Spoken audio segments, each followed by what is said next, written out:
Hello दोस्तों, कैसे हो? आज मैं आपको मेरे एक अजीज मित्र राजू की सुहागरात पर घटी एक ऐसी घटना के बारे में बताने जा रहा हूं जिसे सुनकर आपके भी होश उड़ जाएंगे। तो आइए राजू की कहानी सुनते हैं। शादी की रात थी। चांदनी रात में दूल्हा राजू अपनी सुहागरात का इंतजार कर रहा था।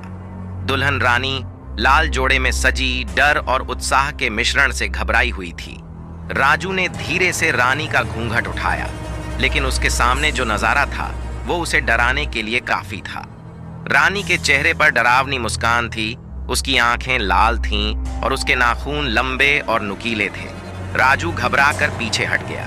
तू कौन है? उसने डरते हुए पूछा। मैं रानी नहीं हूं, डायन ने कहा। मैं एक डायन हूं। राजू डर के मारे कांपने लगा। तू यहां क्या कर रही है?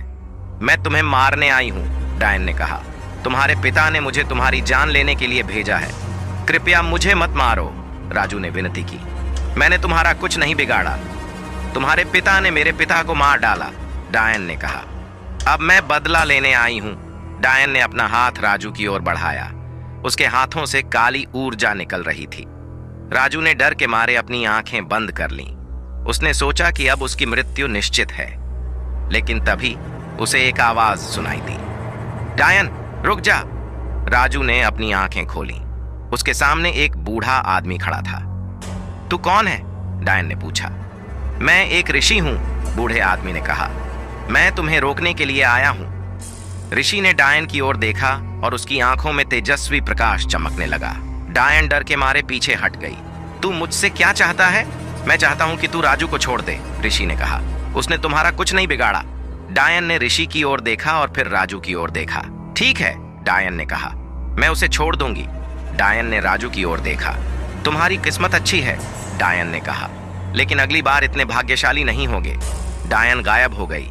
राजू ने ऋषि को धन्यवाद दिया। आपने मेरी जान बचाई, राजू ने कहा। तुम्हारा स्वागत है, ऋषि ने कहा, लेकिन अब तुम्हें सावधान रहना होगा। तुम्हारे पिता तुम्हें मारने के लिए किसी भी हद तक जा सकते हैं।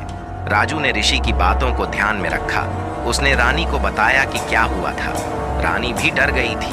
वे एक दूर दराज के गांव में चले गए और वहां खुशी खुशी रहने लगे। तो दोस्तों, आपको ये कहानी कैसी लगी मुझे कमेंट करके जरूर बताएं।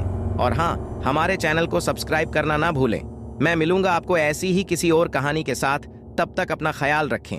धन्यवाद।